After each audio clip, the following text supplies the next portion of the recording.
welcome back to another episode of Beyond the Indus. And it's been an interesting and chaotic month in South Asia as we start with the story that Sheikh Hasina has predictably led an Awami League victory in Bangladesh, sweeping the elections with 222 out of 300 seats.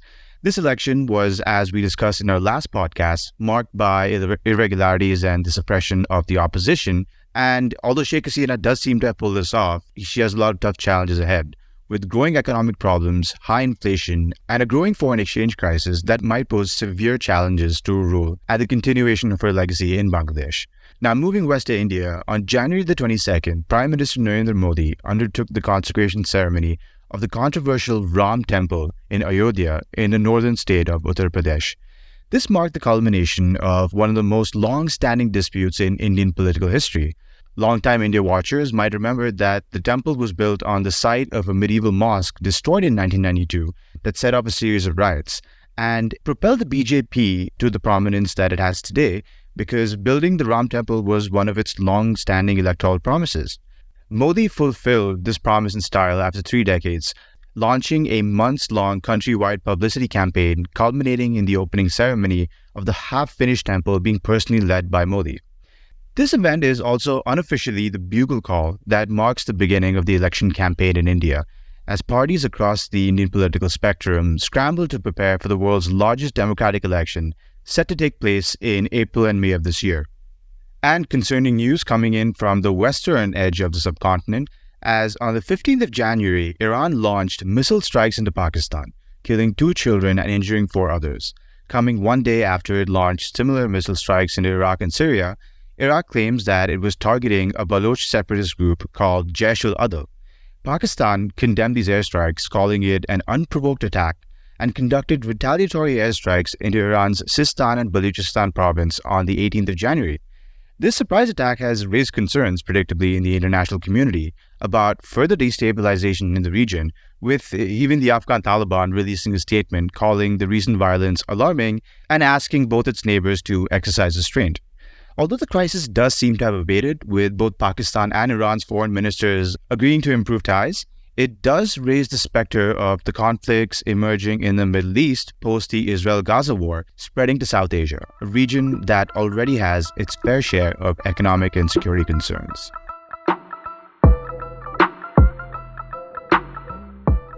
And this brings us to our main topic for this podcast, the Pakistan election. Now, here's a statistic that might surprise some of you. Pakistan has had 29 prime ministers in its independent history, and yet not one of them has completed an entire term after being elected. Now, part of that reason is Pakistan, like India, is a large and diverse country with chaotic politics, but part of that reason is the military, who have always played an outsized role in Pakistan's democracy. Not only have they imposed martial law and ruled Pakistan directly for several decades, they have also played a role in ousting, arresting, exiling, or executing at least 15 of Pakistan's elected prime ministers. And in 2018, they tried a similar playbook, where they tipped the scales in favor of their own chosen candidate, Imran Khan, and his PTI party. But things didn't pan out quite as they hoped, because when Imran Khan was ousted in April 2022, he didn't go down quietly. And his resistance has posed one of the greatest challenges to the Pakistani establishment maybe since 1971. So this election is being fought under the shadow of this political crisis, and also with a larger economic and security crisis playing out in the background. So in order to understand this, we've brought on 2 incredible guests who will help us decode the chaos in the Pakistan electoral campaign and understand who the players are, what their campaigns look like, and how the military is influencing the proceedings ongoing. Stay tuned. So joining us today to help us decode the Pakistan elections, we have 2 incredible guests. With us, we have Kunwar Kuldone Shahid. Kunwar is a Pakistan-based correspondent for The Diplomat. He's also a member of 101 Reporters, which is a pan-Asian network of grassroots reporters. His work has been featured in several notable publications from The Guardian, Foreign Policy, BBC, Le Monde, and The Telegraph, just to name a few. And what I love about Kunwar's articles for The Diplomat is they cover such a wide range of topics, from politics to economics to even cricket league. So we're really keen to get a ground level analysis of what the election in Pakistan is looking like. So welcome to the podcast, Kunwar. It's great to have you on. Thank you for having me, Tushar, and thank you for the generous introduction. And returning to Beyond the Indus is friend of the podcast, Mike Kugelman. Amongst foreign policy wonks, Michael is someone who almost needs no introduction. In fact, Michael, I have you written my notes describing you as the Bruce Springsteen of South Asia analysts, but I thought that was kind of outdated. So to any of our Gen Z listeners, Michael Kugelman is like the Taylor Swift of South Asia analysts. He's the director of the South Asia Institute at the Wilson Center. He's edited or co-edited 11 books and has written for publications like the New York Times, Foreign Policy, Foreign Affairs, and The Diplomat, covering topics ranging from U.S. policy in South Asia to terrorism, water, energy, and food security in the region. So Michael, thanks so much for joining the podcast, and it's great to see you again.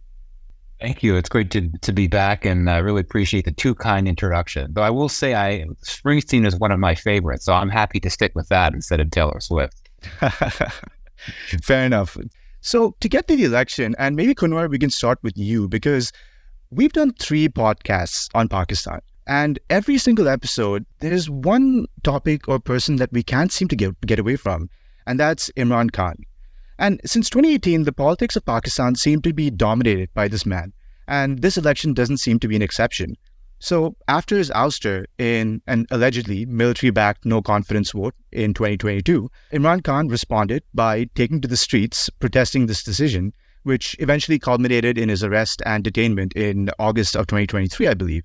So maybe to start us off, could you take us through how Imran Khan chose to resist his ouster? And what were the series of events or decisions that led to his eventual arrest?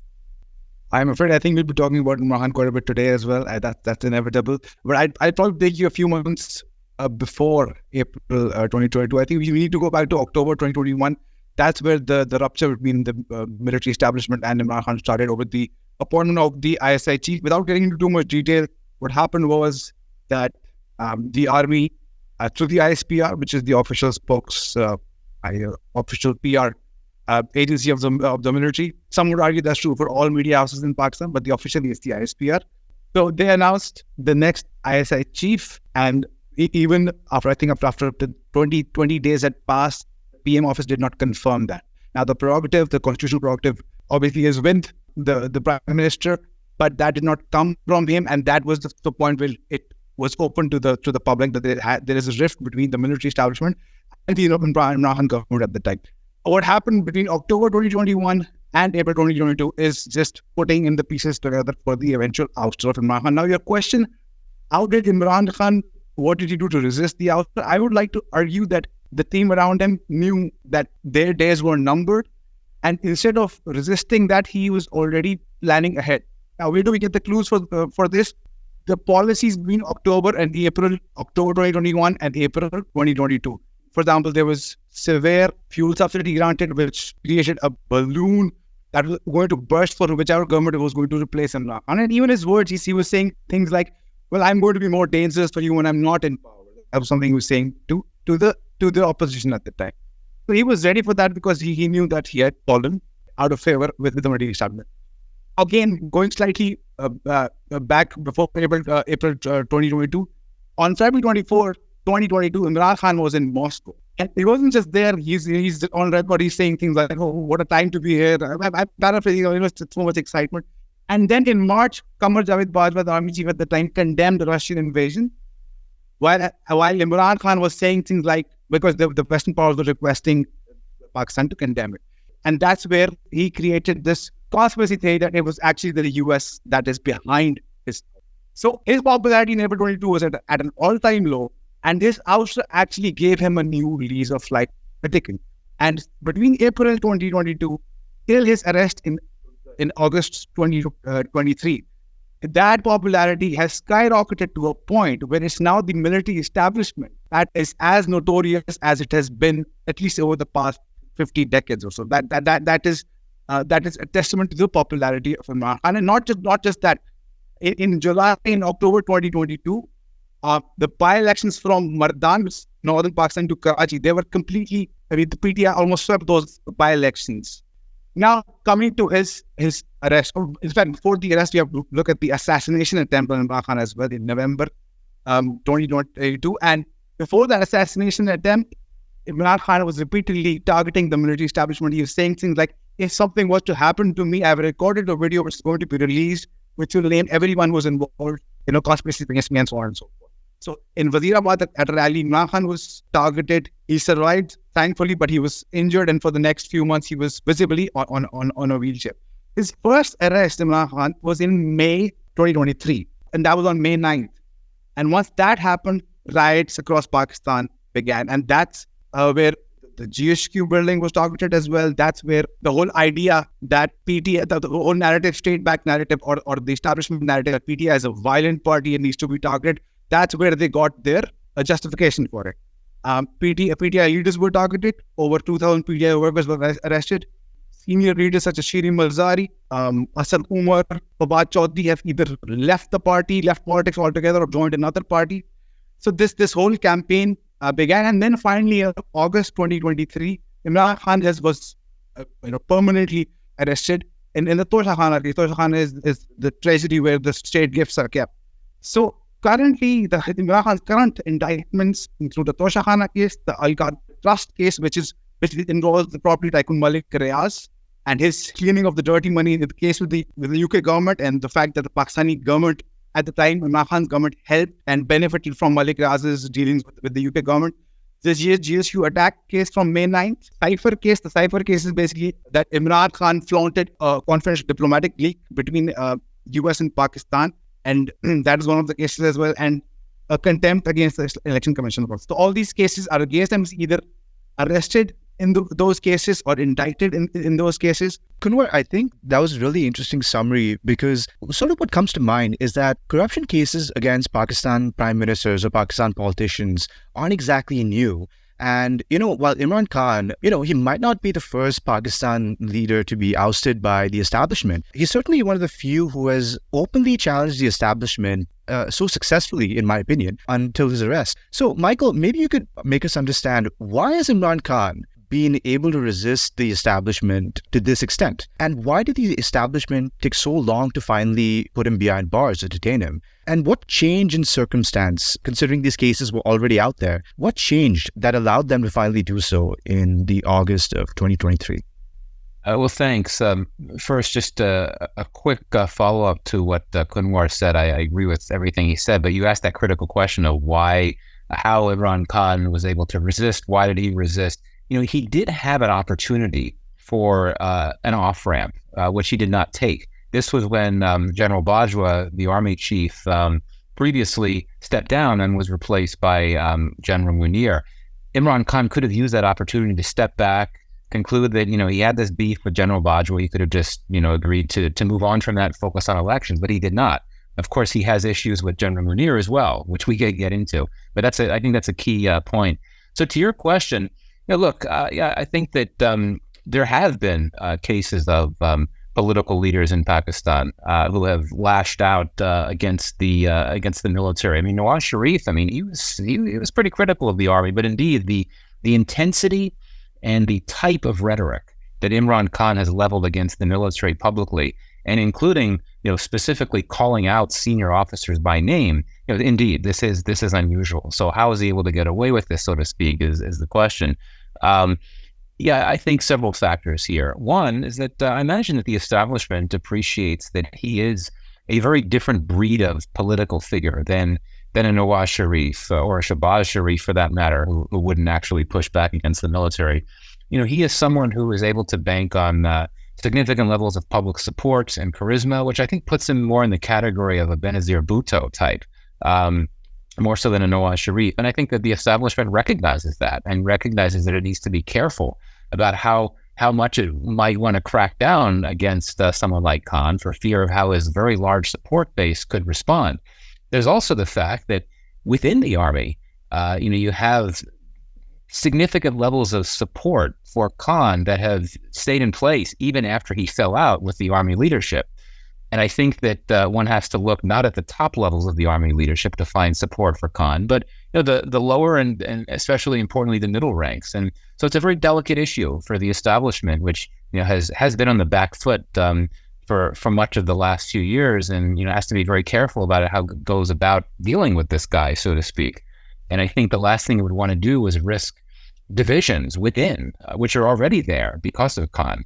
But I think that things changed when you had the events of May 2023, when you had these violent protests against military facilities in Pakistan. This is very unusual, and I think it was a whole new ballgame after that. I think that the army just could not continue to give Khan the space that it had been willing to earlier. And we see that the crackdowns on his party, on PTI leaders and supporters, it all intensified in a big way after those May 9th events, for sure. But in terms of the arrests, indeed, I think what happened the first time he was arrested, the Supreme Court right away ruled that it was unconstitutional because of how it was done. I mean, he was making a routine court appearance and he was manhandled and taken away.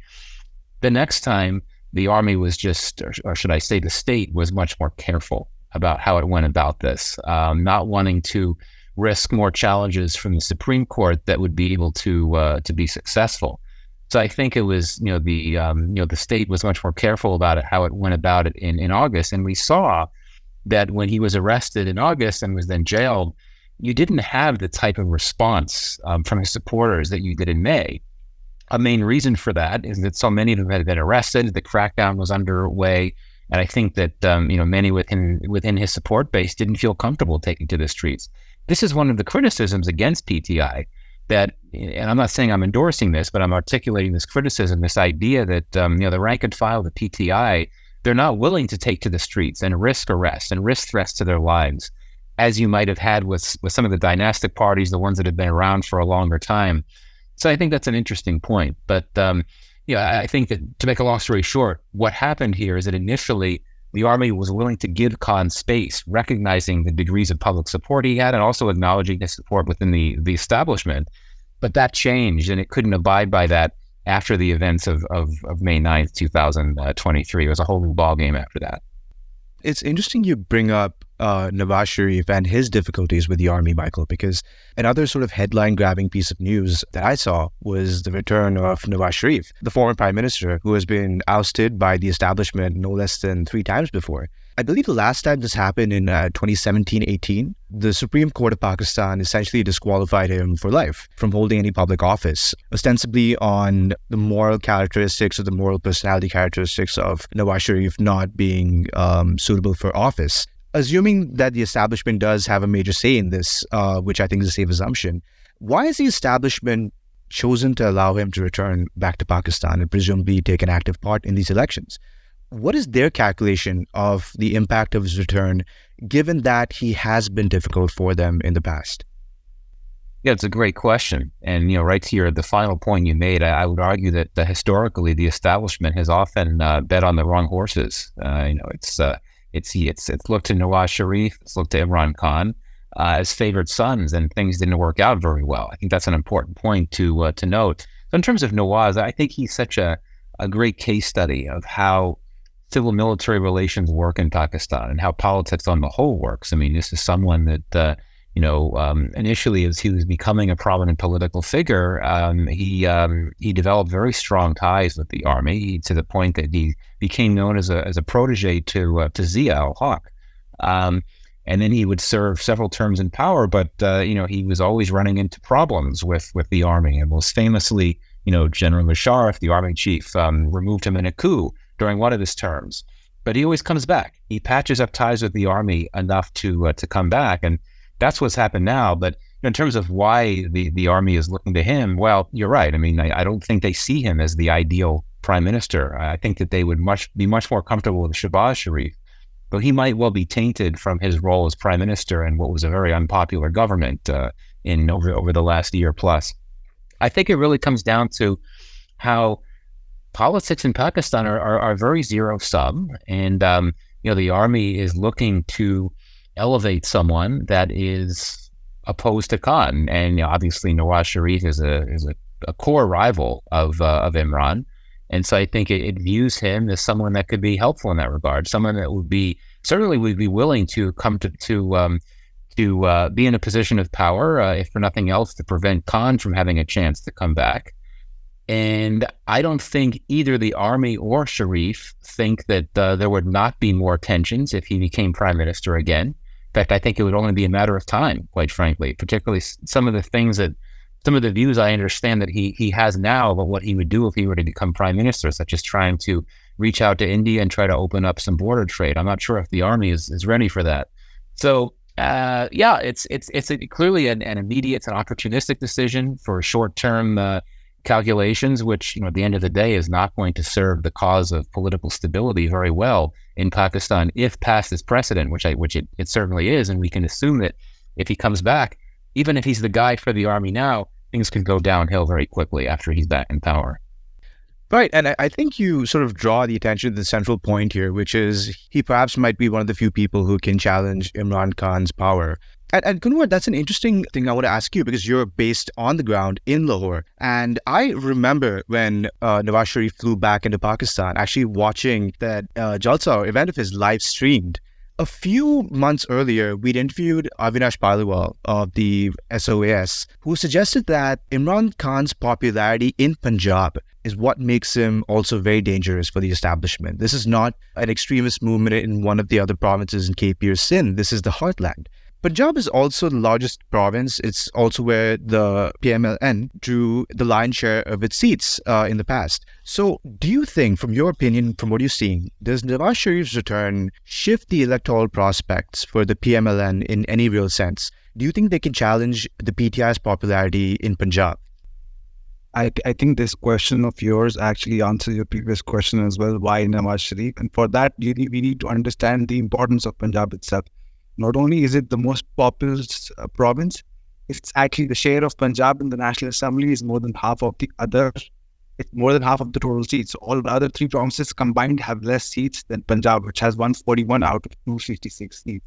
So that in itself makes the Punjab by far obviously the most critical province. And then Nawaz Sharif being the one whose stronghold has been Punjab makes Nawaz Sharif important in terms of countering Imran Khan as well. Let's not forget, Michael has already touched on this, that the entirety of Nawaz Sharif's politics from the 80s during Zia's time, he was the finance minister in Punjab first, and then the chief minister, and then his first two terms in the 90s as the prime minister. Most of his electoral vote bank came from Punjab. So his return to Punjab, and not just the return, the timing of it as well is very important, because he's not been here for the past 3 years. Self-exiled for medical reasons, yes. But the fact that he has come right before the election is very important, given the fact, and this is very important, that he can conveniently distance himself from his own party's previous route. And why is that? Because, again, he can't explicitly do this, because he'll be talking down his own brother. He can't trash talk him in public. But the party insiders, and even if you talk to the loyal party voters in Punjab, they're simply saying it wasn't Nawaz Sharif's government. It was Shehbaz Sharif's government. And Shehbaz Sharif is not prime minister material. He was always supposed to be the administrative front of the PMLN. Nawaz is the one who brings the narrative. Nawaz is the charismatic leader, the founder of the PMLN. So he can simply say, that was not me. Without saying it, that was Shehbaz. And by doing so, he also addresses an internal fissure within the PMLN as well, because there has been disagreement within the Shehbaz camp, and Shehbaz camp is Shehbaz Sharif, Hamza Shehbaz, his son, and the Nawaz camp is Nawaz Sharif and Maryam Nawaz, Nawaz's daughter. The Shehbaz camp was always closer to the military establishment. They were always the ones interested in aligning themselves. Even when Nawaz was going completely gung-ho against the military establishment following his ouster, it was Shehbaz Sharif who wanted to patch things up. Similarly, in southern Punjab now, what the PMLN is doing is that they're lumping together a lot of electables. Electables is a popular quote-unquote term that you use in Pakistan of family politicians, landlords, or tribal leaders who have influence, who can just bulldoze their way electorally, so to speak, who have influence, basically influential families. So in South, a lot of those electables have joined the PMLN. Similarly, parties like Istehkam Pakistan party of Jahangir Tareen, formerly allied with Imran Khan, they have seat adjustment with Nawaz Sharif's PMLN as well. Pakistan Rai Haq party, that is based out of anti-Shia groups in Pakistan. So he's challenging the religious vote bank as well. And this is important because in 2018, the Tehreek-e-Labbaik Pakistan, the Islamic party, which was declared a terror group briefly as well for its anti-France rhetoric over Charlie Hebdo's caricature. That party severely dented PMLN's vote in 2018. So the PMLN now is covering the Islamist vote bank as well, which it has traditionally done, but it is now countering the TLP at the same time. It now has the electables on board in Punjab as well, and they have Nawaz Sharif back. And if you speak to people right now, yes, Imran Khan is still the most popular in urban Punjab, but in other parts of Punjab, with the return of Nawaz Sharif, especially right before the elections, I think there is a mood shift within the PMLN voters and the workers, and they feel that they can overturn Imran Khan's popularity in Punjab and other parts as well. That's really interesting because I'd always wondered about what the ground level support for a party might look like, especially in such a restricted campaigning season. But as we drift down to southern Punjab, I think the other player in this we should talk about, that's the PPP. The PPP, it already has a stronghold in Sindh. It's always had its dominant vote share from there. What do you think the PPP's electoral prospects are in this election? Because I'm not hearing enough about that. And Bilawal Bhutto Zardari, we saw him cultivate a really high-profile image as a foreign minister when the PDM coalition government was in place over the last couple of years. Do you think he's gunning for a leadership position? And what do you think the prospects of him and his party overall are, Kunwar? I think Bilawal Bhutto Zardari has left quite an impression globally as a foreign minister. He was saying a lot of the right things, and then he was displaying his diplomatic grace as well when he publicly defended Imran Khan's visit to Moscow on February 24, 22. He said that as the prime minister, he could not have foretold that Russia was going to invade Ukraine the same day. That shows his political maturity as well. Plus, he's a true representative of the EU. People have argued that Imran Khan is a representative of this. He's almost 70 years old now. So, and Nawaz Sharif is almost the same as well. Even Maryam Nawaz and Hamza Shahbaz, who were supposed to be the successors of Shahbaz and Nawaz, they're almost 50. And Bilawal is a decade and a half younger than them. He's someone who is aware of what the politics of the youth is. He talks about climate change beyond the fact that you should not cut trees. That's the extent of the knowledge that Khan, for example, has. He says all of those things. Even today on January 17th, he announced the People's Charter of Economy, which is a return to the People's Party's traditional politics, very grassroots politics, talking about the poor, their issues. So he is connecting both with the future voters, people who will be voting for the first time in this elections, and the traditional vote bank of the People's Party. Would all of this be enough to propel him to the Prime Minister's slot? I don't think so at all. That's because People's Party, despite all this, despite whatever the impression Bilawal has created, is still very much rooted in not just Sindh, rural Sindh. Karachi is still up for grabs. Hyderabad, the second largest city in Sindh, is also up for grabs. Yes, both the previous mayor elections in those two cities were won by the People's Party, but it is not as dominant in urban Sindh as it is in rural Sindh. And why is that? Because traditionally, People's Party has been the party that has presented itself as the representative of Sindh's concerns, protecting Sindh from the expansionism or the usurpation of their rights on part of Punjab. While at the same time, you mentioned South Punjab, and South Punjab has traditionally been a part that has supported the People's Party as well. But that support has gradually dwindled because the loyal People's Party voter who's been voting for the People's Party for generations no longer sees the PPP as the party of Zulfikar Ali Bhutto or Benazir Bhutto. They see it as the party of Asif Ali Zardari. So they don't associate the word Bhutto as much as they used to. And even with Bilawal Bhutto Zardari, they won't see him as Bilawal Zardari and less as Bilawal Bhutto. And that's very important to the traditional People's Party voter. But the thing is, the traditional People's Party voter is not young anymore. You need to attract the young voters. And for that, they need a revamp of the strategy. The impression that People's Party cannot win outside of Sindh, that's the impression that they need to change. And the one thing that Bilawal is now trying to do to address that is that he will be the 3 states where he will be contesting his election from. One of those will be now Lahore. He's contesting elections from Lahore. That's a very ambitious move because he could very well not win that seat. But it signals an intention on part of the People's Party. They are no longer content with being capped inside Sindh. But of course, with just a few weeks to go to the elections, they cannot undo all of that. They're looking ahead. For instance, if another setup like the previous PDM-led government comes, where the People's Party perhaps forms an alliance in the center with Bilawal once again in a prominent role as the foreign minister, that's something that could work for them. So they're working on that, but it depends on the narrative that Bilawal brings forth. Right, and that's particularly interesting because what was Mr. Zardari's nickname? Was it Mr. 10% back in the day, or? Yeah, it still is. Yeah. I mean, that's an unfortunate legacy to carry on. But Michael, covering like Punjab and Sindh, where the political developments we've sort of discussed already, this election is also being conducted against the background of an economic and security crisis, as well as instability in several provinces in Pakistan. I mean, as we're recording this, just today morning, we got news of Iran conducting airstrikes in Balochistan, which is surprising.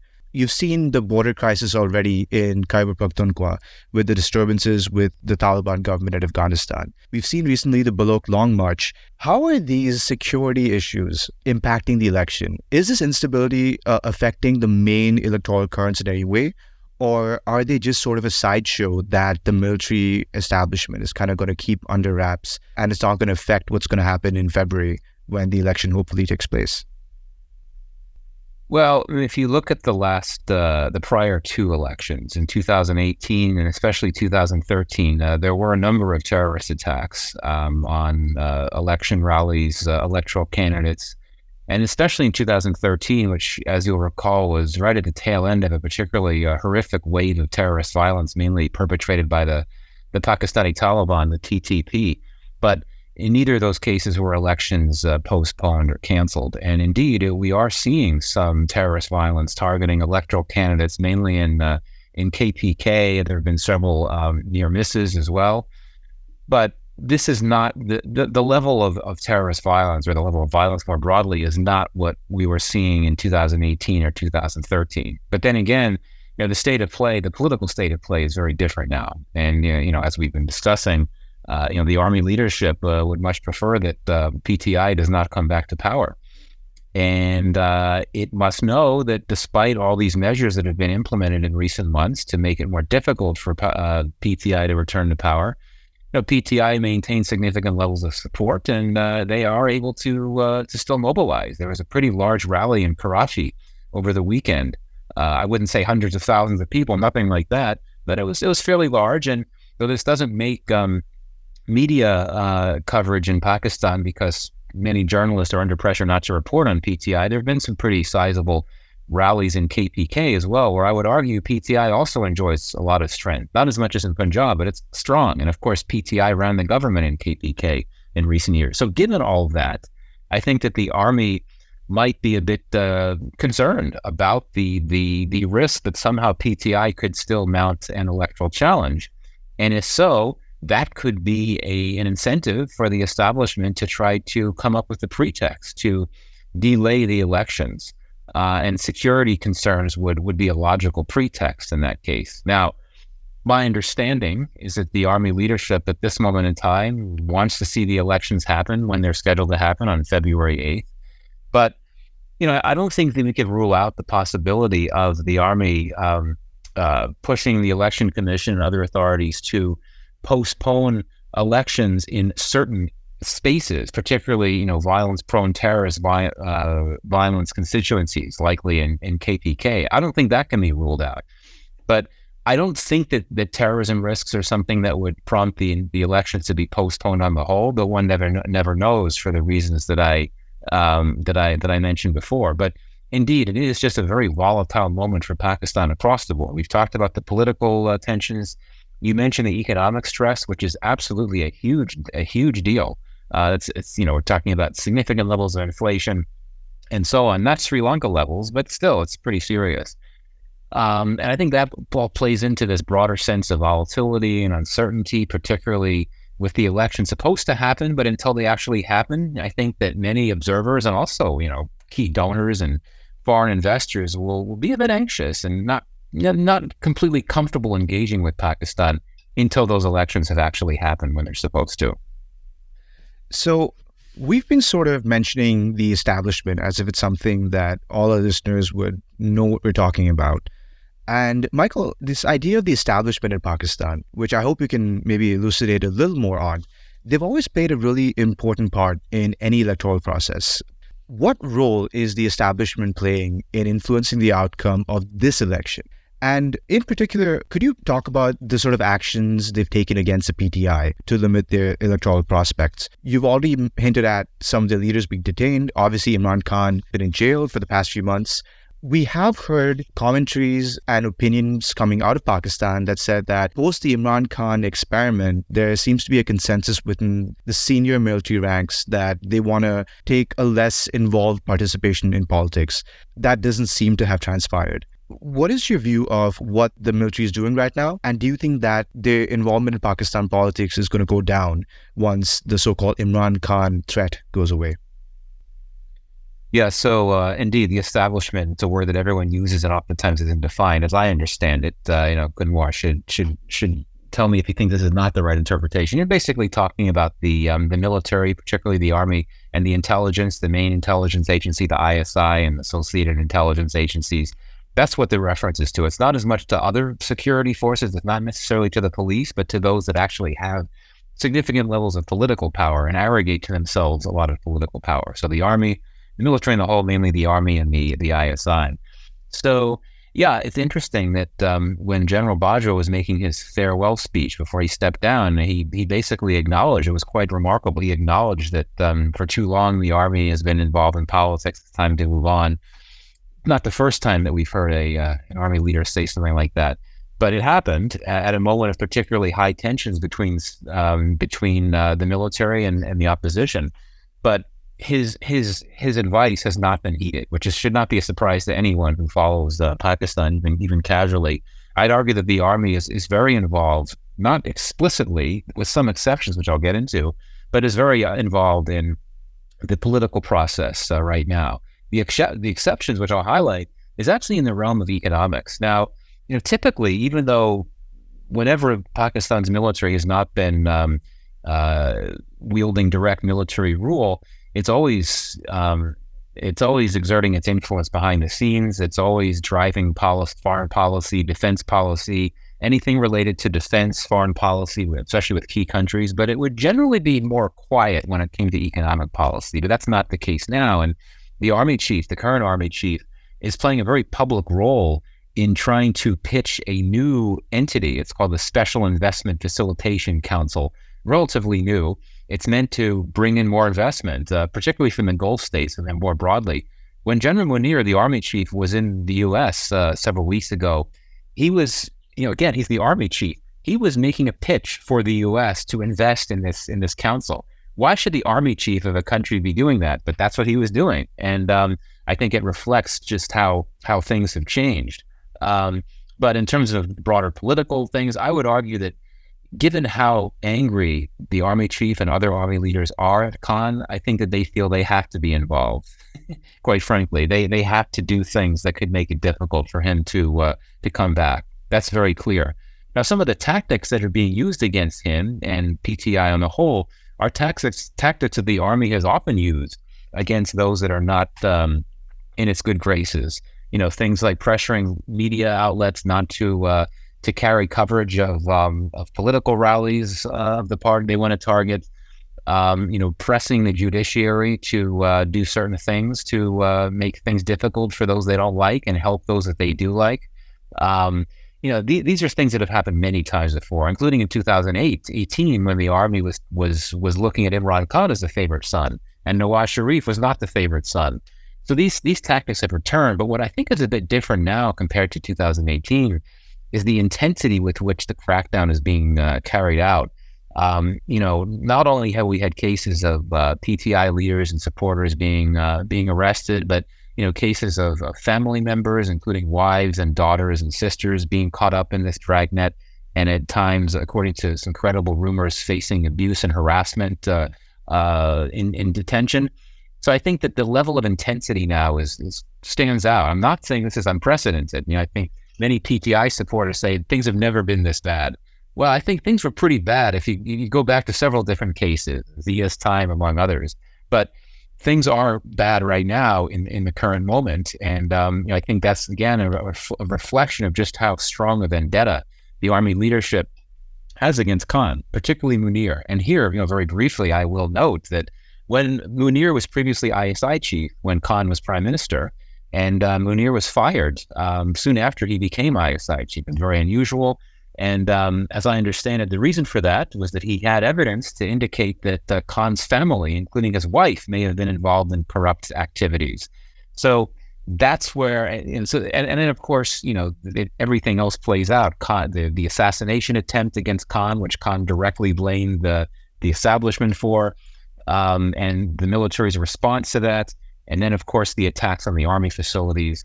This has made it impossible for the army to step back. If there's ever been a time when the army would be less likely to step back, it would be now, quite frankly. So with the elections hopefully due in a few weeks on Feb the 8th, you're on the ground as Kunwar. So maybe you could clarify what the campaign's looking like right now. In India, you can see the election campaigns already started months before. You can see the public rallies, you can see opening up of projects, etc. But what does that look like on the ground in Pakistan right now? Do you think that the establishment's actions against the PTI have been effective in eroding its support? And are they positive signs for the PMLN and the PPP? And more importantly, I think, what is the Pakistani public's view on the establishment right now? Has this entire ordeal post Imran Khan changed their view or their trust in the establishment? Yeah, so before I come to your question, a couple of quick points. First, yes, absolutely, Michael, your definition of establishment would be what popularly understood definition is. And secondly, just to add to the bit that Michael said about Qamar Bajwa said when he was about to depart that, Army has been involved in politics for too long. Incidentally, that's something he said in his inaugural speech as well when he first started off as the Army chief, 6 years ago. And in between, intermittently, he said the same thing, Army's involvement in politics. And yet, Army was arguably the most involved in politics under his tenure than it has, or at least as much as it has been in the past. So that's one thing. Now, coming to your question about how the people view establishment and how the campaign looks like right now, as far as recent history goes, the Army has never been more unpopular. And that is also a testament to the popularity of Imran Khan. So these answer your questions that despite all the maneuvering, Imran Khan's popularity is not decreasing. It's actually the Army's popularity that's decreasing to a point where Army was the holiest of holy cows in Pakistan. You would not hear a random person on the street bad-mouthing anyone in the Army. Today, and again, I say this as someone who's traveled to KP, Sindh and Punjab in recent months. If someone is a supporter of the Army today, they are the ones who have to be careful. That's how unpopular the Army is today. And that's how common the anti-Army sentiment is. And again, that's also because of Imran Khan, not because of any ideological change. But how would this impact the coming election? The popularity of Imran Khan itself is not going to make any difference. And the clincher over here is the recent verdict of the Supreme Court to not allow the PTI the bad electoral symbol for the upcoming elections. Now, the significance of that is practically everyone associated with the PTI would now have to contest the election as an independent candidate. The average voter might be familiar with the most popular PTI leaders, but for every constituency to make this effort to now tell everyone that this is the particular candidate that is now affiliated with the party, instead of simply going to the poll and just looking for the bat and just voting for the bat, it makes it complicated for the PTI. Secondly, another problem for the PTI now is that since they don't have the symbol, once you have the consolidated results in place, they don't get any other reserved seats for the women and the minorities. So you have 266 seats where the elections will be contested, and then you have seats reserved for the women, 60 seats for the women and 10 for the minorities. So they won't be getting any of that because they're not contesting the election as a party. The worst of this lot, and this, I think this signals a lot of the questions that we've discussed today, since everyone associated with the PTI unofficially would be an independent candidate, once the elections are over, they would be free to join the party. So what is now a reality is that someone could say, I am a candidate for the PTI, vote for me, and you have people voting for that person. But once the election is over, they are free to join the PMLN, they are free to join the People's Party because the laws, the constitutional protections against horse trading do not apply to independent candidates. Now, not only does this completely erase the PTI from the picture altogether, what this also means is now that people can actually cash in on the PTI's popularity by banking on someone who's a popular candidate and offering them incentives. And you know what the range of incentives would be. And not only this is not just for the PTI, because you need to understand why the symbol has been removed. It has been removed because the PTI did not conduct its intra-party elections as they should. anyone affiliated or anyone with any know-how of Pakistani politics knows that's true for all political parties. You have two of the main parties are dynastic parties. And if it weren't because of the inter-party election, they would have been disqualified for the benign riots as a terror. So, I mean, or some other reason, some other reason would have come up. This is the military signaling to all major parties that we could do this to you as well.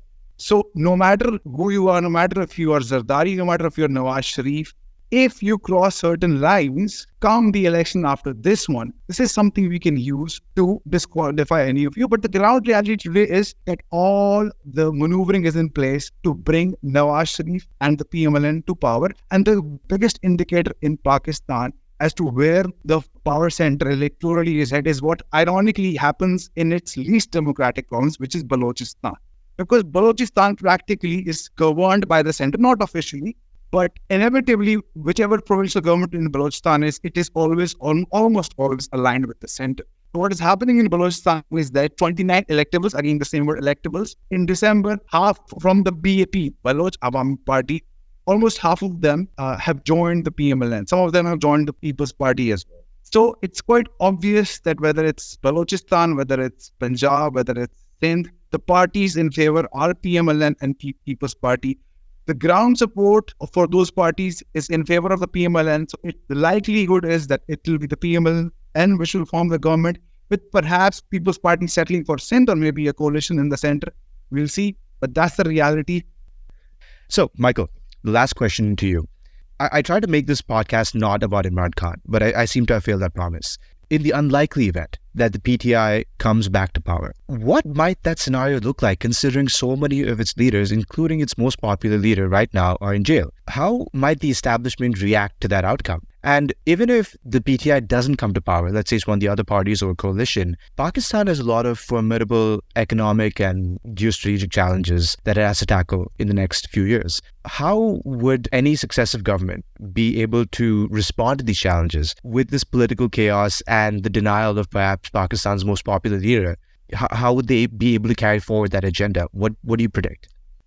I do think that even after the election, when and if it happens, Pakistan is poised for a long-term period of political instability for the very reasons that you mentioned. I think the most likely election outcome is no one party getting an outright majority. There'll need to be a process to develop a coalition, and it'll likely be a relatively weak and fractious coalition like the previous one. And that type of coalition, tends to be one that the army prefers because it's easier to exploit. Now, to your question, if the PTI were to return to power, I think we really have to suspend our disbelief. It's hard to imagine that happen, given the scale of the crackdown against the group. We were talking about the Supreme Court ruling banning the use of the election, their election symbol. It will be very difficult. But at the same time, there's no other party, in my view, that has the level of popularity that PTI does, which is why I think things will sort of balance each other out, leading to no one party getting a majority and there having to be a coalition. But if you want to think about these very unlikely scenarios, if PTI were to return, there have to be some type of understanding reached between the party and the army, where you have a particular PTI leader that is put out there essentially as the one that could be there to replace Khan, one that the army would be comfortable with. Now, given the bad blood between the two, it's hard to imagine anything like that working out. But there have been some buzz about certain names that have been put out there. I'd be curious to hear if Kunwar has heard anything about this. So Shah Mahmood Qureshi, who was the former foreign minister in Khan's government, that's been a name that's put out there. Someone who doesn't appear to have as confrontational a relationship with the army as many of the other leaders do. He has been in jail recently, but that doesn't mean that something can't be worked out. So basically, there needs to be some sort of understanding between the PTI and the military to bring on a leader that would be deemed as acceptable to the army, who could then contest elections and then could be a prime minister candidate. But again, is anyone in PTI ready to make that concession? Maybe so, but I really don't think that's likely. So yeah, and getting to the rest of your question, it's just going to be very difficult to restore political stability, because whatever happens in the election, someone's not going to accept the result, particularly the large Khan support base, because they'll feel that there's not a level playing field, which there's not.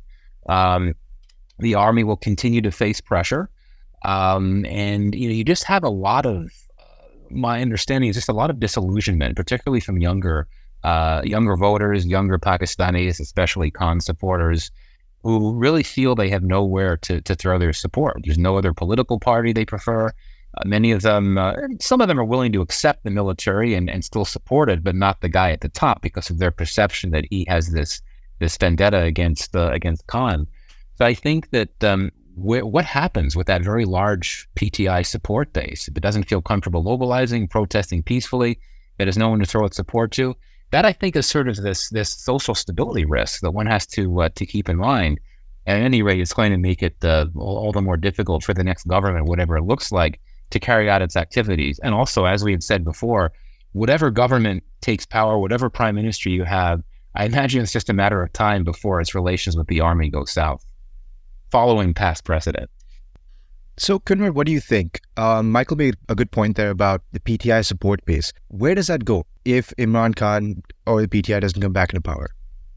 Personally, I don't see any chance of the PTI coming back to power. Again, going back to the fact that it's now practical impossibility, because for that, logistically what will need to happen is that for whole majority of independent candidates to win those seats and then need to stick to the PTI, and that requires complete obliteration of the PMLN in Punjab, requires the complete dismantling of the People's Party in Sindh. I don't think that even despite the overwhelming support for Imran Khan, the numbers are that high, especially given the return of Nawaz Sharif, and especially the fact that through other reasons, which the elections have been delayed so much. The elections had taken place maybe right after Imran Khan's ouster, maybe gradually other parties have made their comeback to a degree where they can win a manipulated election. The elections were transparent and the PTI was still on the ballot paper, they would win. But without that, it's not. And what will happen right now, I think I agree completely with it. It will be a coalition government. I think the coalition would be led by the PMLN, and it would be Nawaz Sharif at the helm of it. But yes, it would be very patched up, perhaps, provincial coalitions as well, that easier to manage, for the military establishment. And I think whatever government comes to power, there's a massive issue that need to tackle immediately. You have to renegotiate the IMF plan, which will end in March this year. Then you have to address the stalled CPEC projects. A lot of regional challenges, and unfortunately, it will be a botched up coalition government that will deal with it, or not, because they might just be the ones taking dictation on what. Well, it looks like there's a lot hanging on the coming elections, if and when they do happen. But hopefully, we've managed to decode some part of that for you, our listeners. And thanks so much, Kunwar and Michael, for joining Beyond the Indus and helping break down this really complex election. To the rest of you listeners, for the next couple of months, we're going to be deep diving into the upcoming Indian election. So if you're not tired of two major South Asian elections, we have plenty more coming for you. So until then, stay safe and take care. And thanks again, Kunwar and Michael. Thank you.